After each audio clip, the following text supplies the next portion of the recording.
Hello, everybody. Welcome back to the channel. So, today we are going to talk about the topic of why people and consumers make irrational decisions, make illogical decisions. Why are people so complicated? Why is social dynamics, understanding people so complicated? A couple of days ago, I was doing a mentorship program, and one of my students asked this question to me: Rahul, why do you think women are so weird? So this program is related to dating and social dynamics, and he asked this question that why can't we simply have a straight up conversation? Why do we have to do small talk? Why do we have to indulge in all these things, right? Like smile, make a joke, telling a story, right? Why do we have to indulge in all these things in order to talk to somebody? Like, you can simply tell me your philosophical views, your political views, what do you think? We can simply jump into a deep conversation. Why do we have to do all this small talk? It is useless.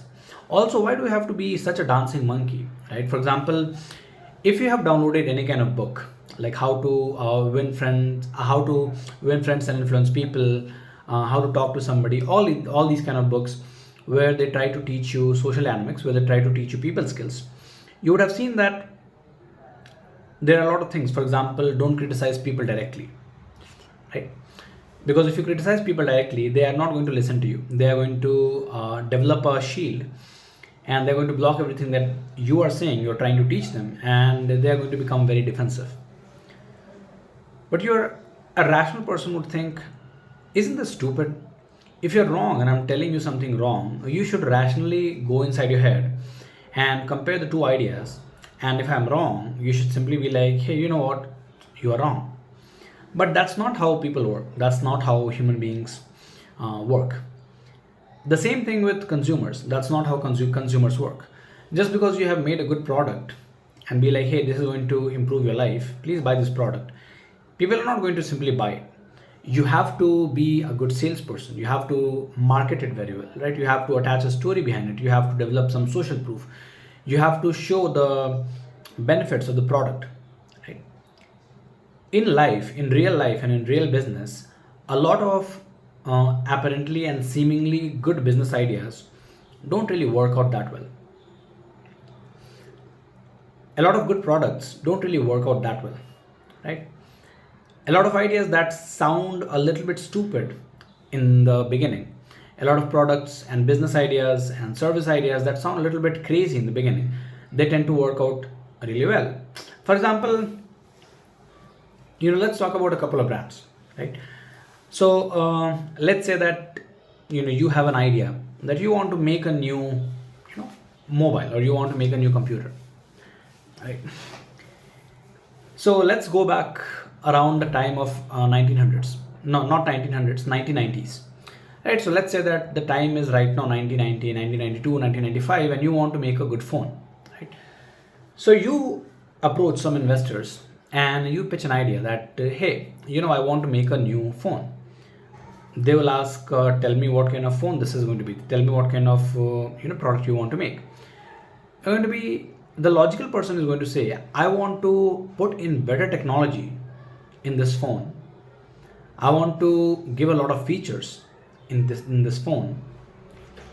I want to provide a lot of different things in this phone, but I also want to make the phone a little bit cheaper than the normal market prices, right?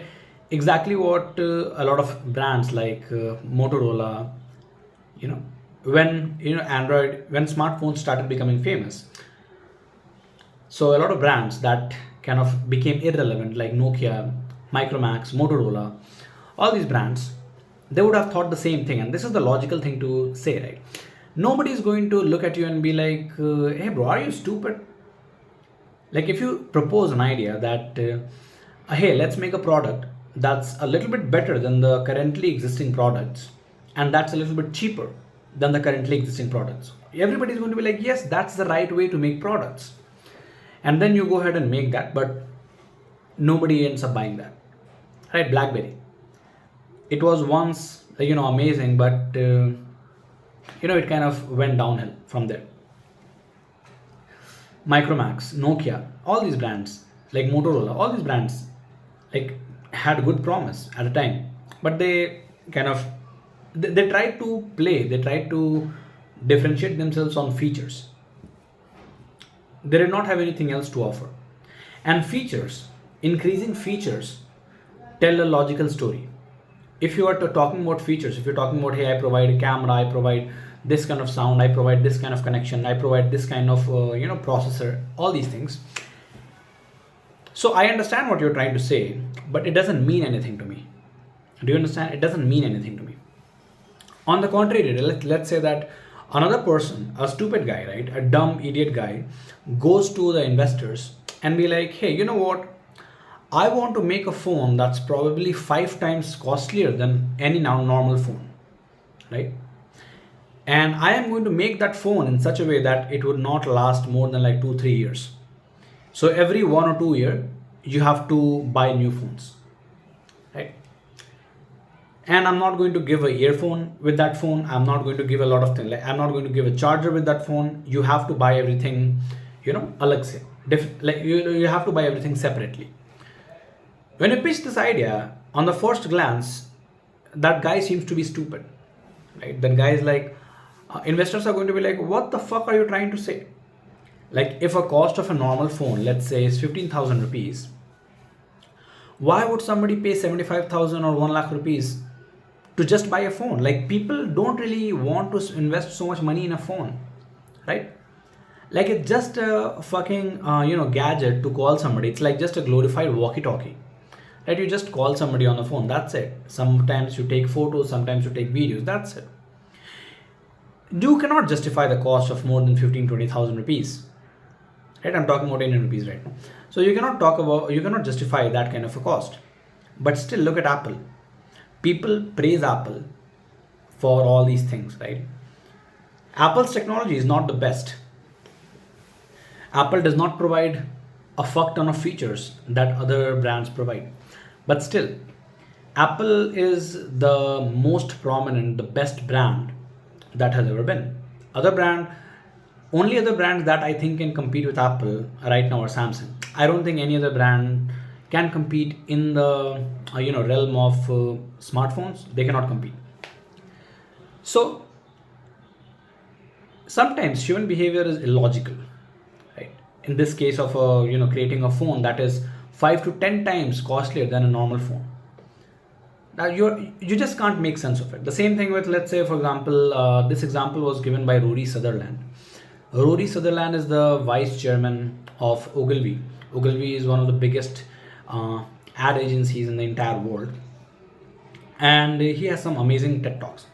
So he gives an example in his TED talk that imagine somebody's trying to make a product to compete with Coca-Cola.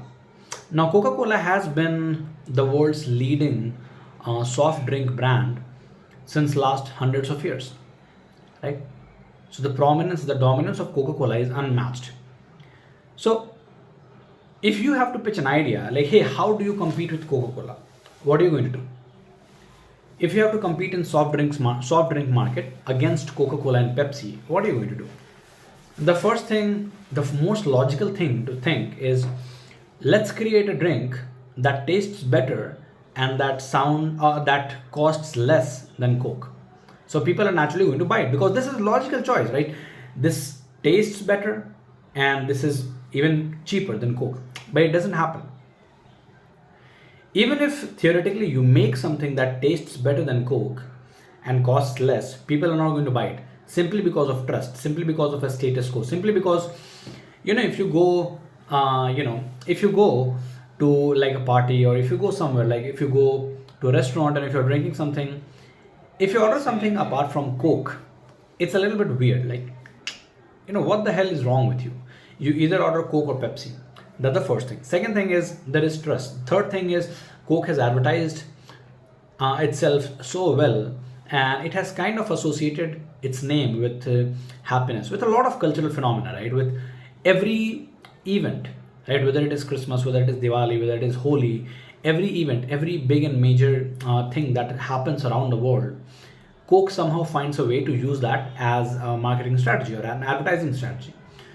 So when you think about a cold drink, the first thing that comes to your mind is Coke or Pepsi, nothing else. Not even Pepsi. Pepsi is also going to be the second choice, but for almost all of people, Coke is going to be their first choice. Now somebody comes along and be like, hey, you know what? I want to make a drink that costs 5 times more than Coke, and that tastes a little bit weird, and that comes in a smaller container, that comes in a tiny can. So I'm talking about Red Bull, right? This is exactly what Red Bull did. Red Bull is a drink that costs around, like size wise, I think 5 times more than Coke. Red Bull does not have that good of a taste.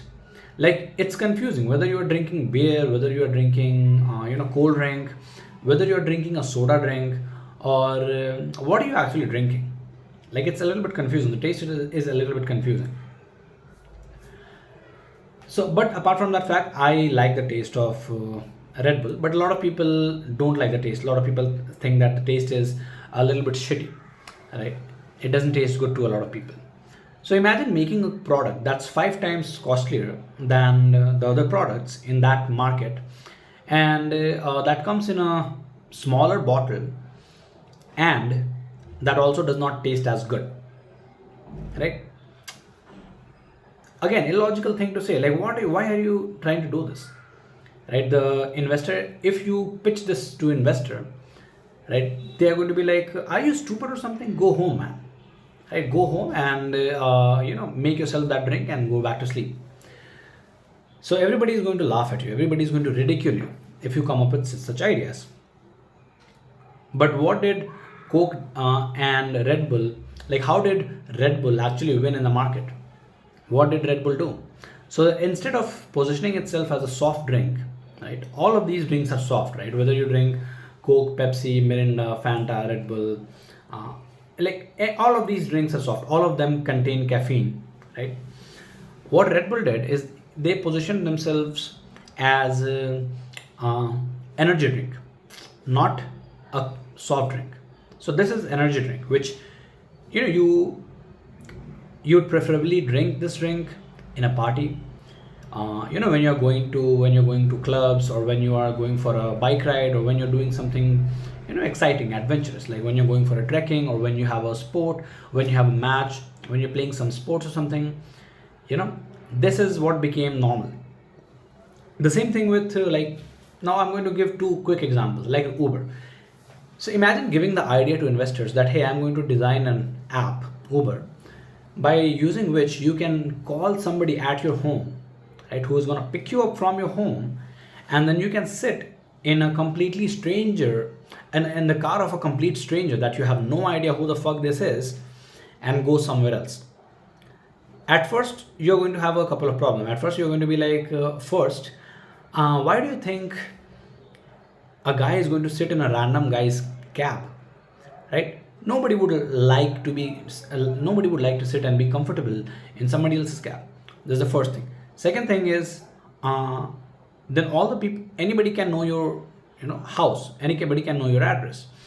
It's like when you actually book a auto, or when you actually book a taxi, or when you actually book a bus, like board a bus or something, you go from your place to somewhere near where there is a taxi stand, where there is an auto stand, whether there is a bus stand. First you go from your place to that place, and then you book. So nobody knows your house, right? But with Uber, what happens is, all the Uber drivers know the exact location of your house, right? And again, you have no idea who are these people. You have no idea, like, are they safe or not? Are they crazy? What are they going to do? You have no idea. So rationally, logically, Uber, Apple, Red Bull, all of these products are kind of stupid. Right? Yeah, my speaker just powered off. Sorry. So they're kind of a little bit stupid. You are like, what the fuck, man? This idea should not have worked in an ideal world, right? Another thing is earphones. So, for example, when earphones were made, this was a big problem. People thought that other people like to talk to other people, right? Other people like to talk, like other people like to socialize. Nobody is going to have a earphone, like speaker inserted in your ear. It's just going to make you a weirdo, right? You can't walk with Because what if somebody says something? What if your friend is calling your name and you are not able to hear? But what happened right now? See what happened. Everybody, if you go on a metro, if you go in a bus, if you go in a train, if you go in a plane, if you randomly go to the gym, if you go anywhere out, if you go to a park, nobody is interested in what other people are talking about. Nobody is interested in the like sound of nature, or just the silence, the being quiet. No, people love stimulation. People fucking love stimulation. If you stimulate people, they will give everything. They will give their soul, they will give their privacy, they will give everything to just get stimulated, right? Another example is social media. Like, just you open social media and you can see like almost 98%, 95% naked women for free. First of all, it was such a stupid idea. Like, who would have thought in the history that a woman is going to post hundreds of pictures and videos of her in the most private places? Like, couples post photos of them, right? Nobody would have thought that these are private moments would be shared by the world, because this is privacy, right? People love their privacy. People want to protect their privacy. So people want to protect their privacy.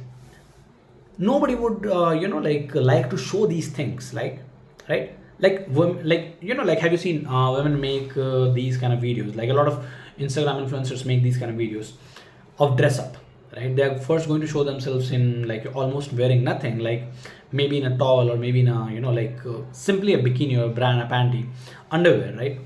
And then they're going to wear something on top of that. Then they're going to wear something. It was a deeply private moment. This is a deeply private moment. Nobody is like, hey, you know what, let me go outside on the road and change in front of everybody, right? Let me bend over and show my ass crack, or let me show my cleavage, let me show like how my body looks to every random person in the world. Nobody thinks that this could ever happen, because we assume that people are rational, we assume that people are intelligent, people are logical. But this happened. Not just that, people like sharing the photo of you breastfeeding a baby has become a very common thing on social media. Like, there are so many influencers, actors, speakers, public figures who are doing this, who are taking, like, imagine like the woman has just given birth, right? Your wife has just given birth, and the first thing that you think is, let me take a photo and share this with all the random people in the world that do not care about me, that don't even know me, and I don't know them, right? The people's wife is still in the fucking ICU delivering baby. Half of her stomach, half of her vagina would still be torn apart after giving the birth, or if worse, if she had a surgery, and then they have to post for social media. It's a very private moment. Like 20 years ago, when I was a kid, when I was like, right now I'm 31, right? So when I was like 8, 9, 10, 11, 12, and I belong from a very traditional family. So people in my family, a lot of women have given birth in the house, right? Some women have to needed to go to the hospital, but there are some women who have given birth in the house. So we were not allowed to go in that room, for at least a week, just because like the safety had to be maintained, the privacy had to be maintained, and the mother, like, it's simply the person who has given birth to a baby right now simply doesn't feel good, right? Like, their like voice is all fucked up, their hair is all fucked up, they have not taken a shower maybe in like 2-3 days. They're just recovering from this very major life event. It was supposed to be a very private moment, like you giving a birth, but now it has just become another advertising technique, another marketing technique. So privacy is also something that people don't really care about. If you provide good reels and good TikTok videos to people, they would openly share the bank accounts, right? Influencers are actually doing this. Influencers are actually recording, taking a fucking 4K photo of their bank accounts and what is happening in the bank, and showing. There is no such as privacy. In fact, people never wanted privacy. People never wanted cars. People never wanted planes. People never wanted smartphones. People don't want these things. People are 98% monkeys.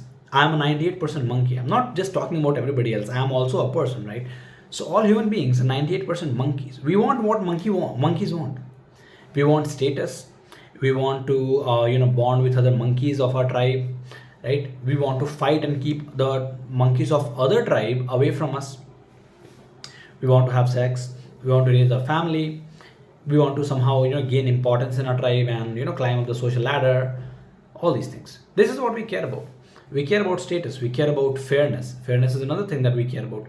Maintaining a law and order is another thing, the thing that we care about. Like maintaining trust is something that we actually care about, right? So human beings have very complicated systems.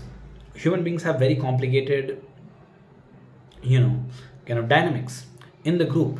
And these are called group dynamics, social dynamics, or game theory. So we use these things to maintain a level of trust in the world, right? But when we think about business, like the moment, see, right now, like if you take away my clothes, like strip me naked, I'm a very hairy man. If I strip you naked, if I strip all everybody else naked, and we go to an island, we the first thing that we are going to think about is, yeah, you know what, we are primates, we are also monkeys. Just hairless, but monkeys. A lot of people like me still have a lot of hair, so I'm a little bit closer to monkeys than you might be. Yeah, but you're going to think that you're a monkey, you're an animal. First, you are an animal, right?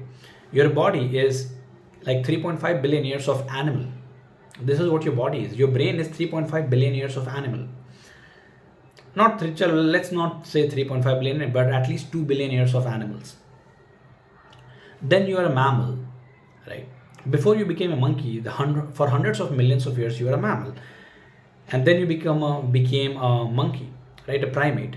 And then eventually you became like, let's say around somewhere between 500,000 to 1 million years ago, you became like a Homo sapien. Like proper identifiable Homo sapien. Right? So majority of you is simply a mammal and a primate and a monkey, right? But when we think about startups, when we think about marketing, when we think about economics, when we think about business, it kind of automatically, just the word business, right? Just the word business, marketing, economics, it takes us from this frame of we are emotional creatures, we are emotional primates, and it puts us in another frame in which we are not primates.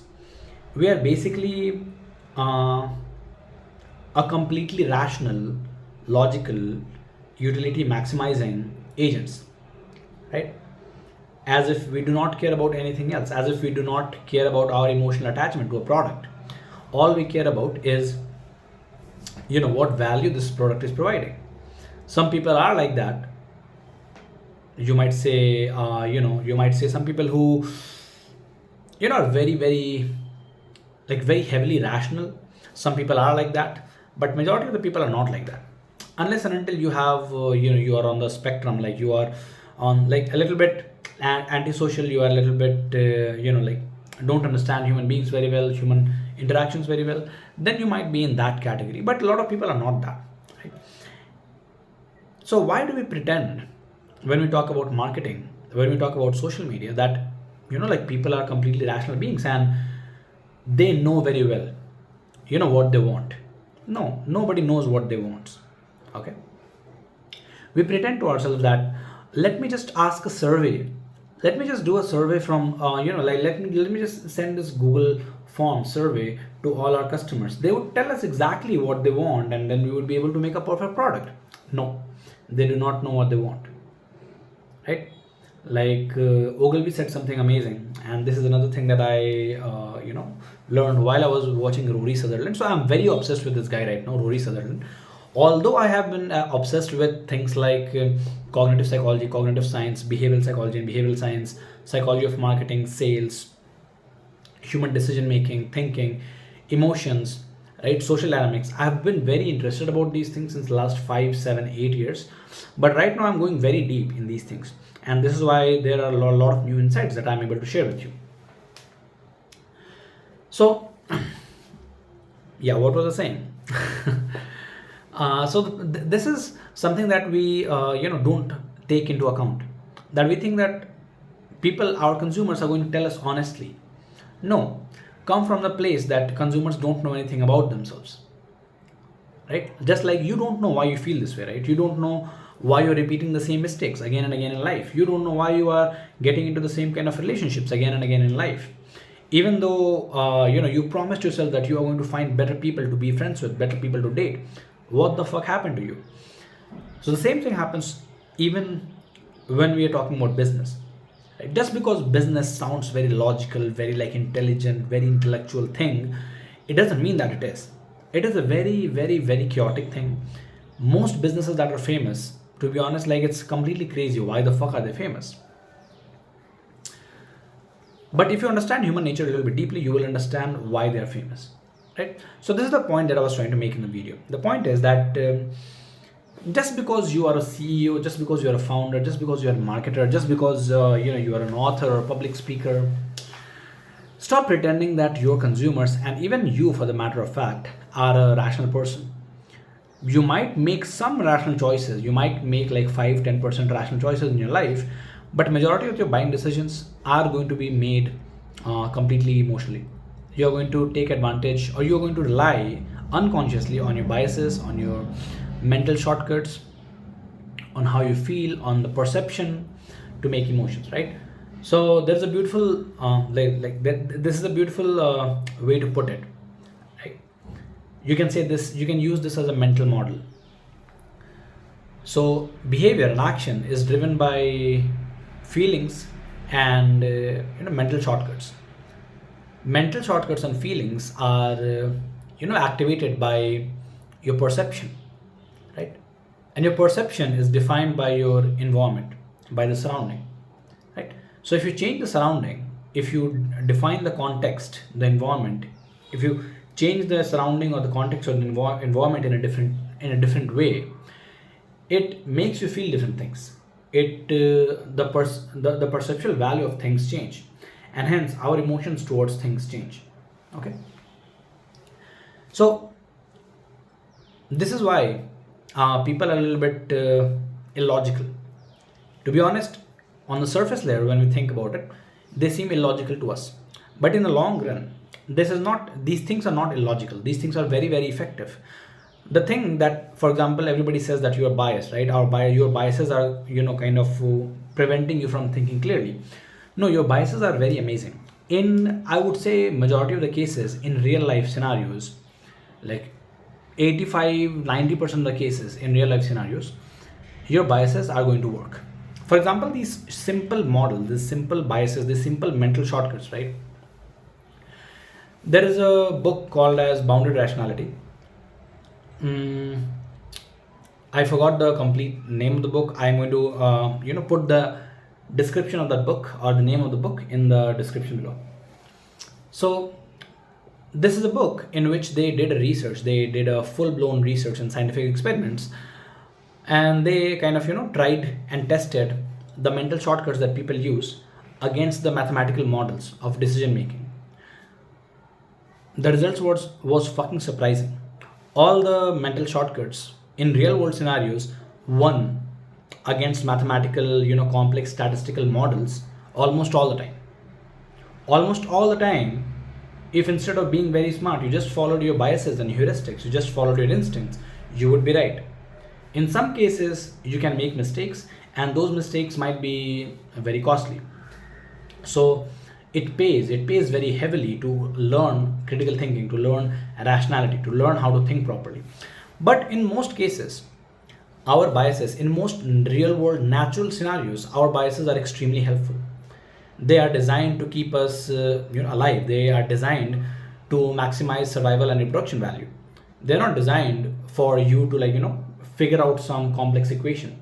They're not designed keeping logic in mind. They're not designed keeping philosophy or economics or rationality in mind. Your brain, your emotions, your body is designed to keep you alive. Okay, keep you alive, reproduce, chase food, run away from animals or danger. This is what your body is designed for. Your mind and your brain does, your DNA does not give a fuck about your success or how much how knowledgeable you are. As long as you are eating, as long as you're having sex, as long as you have a roof on your head, you're good to go. Okay. So because people ignore, or you can say people invalidate the importance of evolutionary psychology in human decision making, in economics and in business, we make this mistake. and we think that everybody is smart, everybody is rational, everybody is logical, and then we lose a lot of money, we lose a lot of brands, we are not able to make progress with our marketing. So don't do that. Hope this video helped. Subscribe for more.